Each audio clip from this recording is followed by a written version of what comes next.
Hey guys, I'm Honey Smith. And I'm Derek. We are the owners here at Dalkena Highlands, and this is our Percheron draft team. This is Tilly, our mare. And this is Tubbs. We have these guys for basically horsepower on the farm, and Derek's going to talk a little bit more about what we do with them.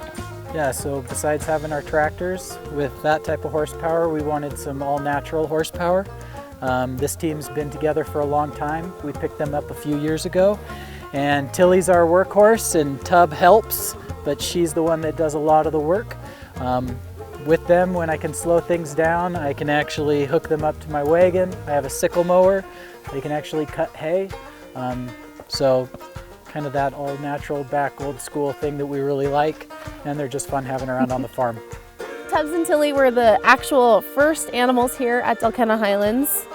We got them, as Derek had mentioned, for all natural horsepower, and the cows came shortly after that. But they were the very first farm animal here at Dalkena Highlands, and they've made quite a lasting impact. They are definitely the, watchful eye of the fold. They watch over the calves.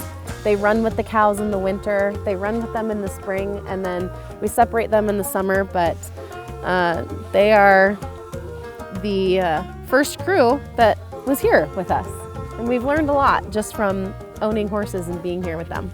The first thing I wanted to do is I wanted to get a big piece of property with her, and we wanted to kind of make the land better no matter where we ended up. So we ended up on a lot bigger piece of property than we ever anticipated, and priority was how do we make our land healthier?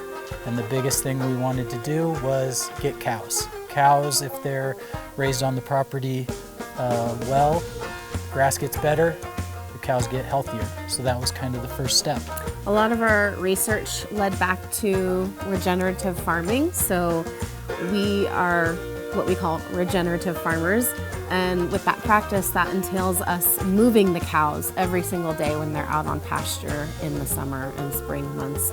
And when they're here and posted up near the barn in the winter, we do what's called bale grazing. So we're trying to get extra carbon back on the land to kind of help, as he said, heal the land. So that way we have this piece of property to pass on to our kids and hopefully our grandkids one day. And all of that comes back to utilizing the cows for that. Yeah, bale grazing, you're rolling it out in long rows, which allows for the manure and urine to be spread out. It also puts less pressure. Also, they always leave a little bit behind, so that helps build up the carbon. This field where they are at for winter right now is actually one of our worst fields, so we've been working this technique for the past couple years and actually have watched a very destroyed chunk that was a lot of soil and weeds. We have slowly over time built it back up. Our better fields, this is where we move them every day.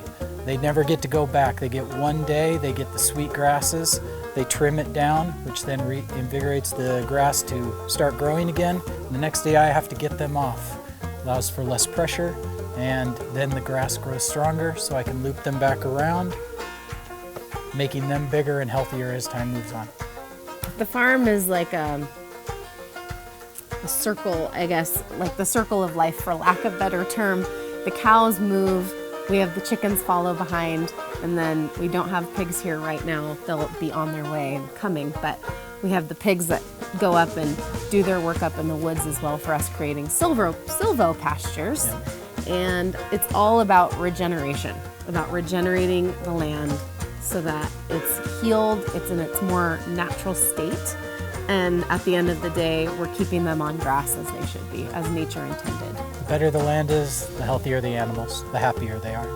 So in being able to get all these animals and getting them healthy, we decided to start our business, which is Dalkena Highlands, which then we started selling beef and pork. That was kind of our big staple, as well as eggs.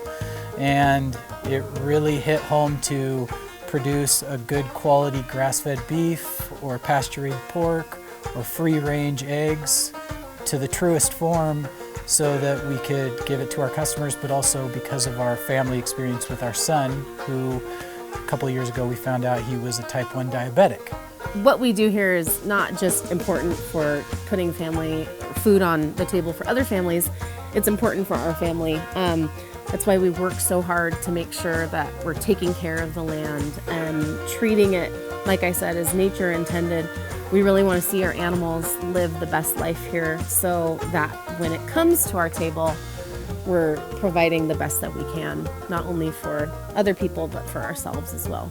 Yeah. It's important that we're showing our kids, how to eat and be closer to nature with their food.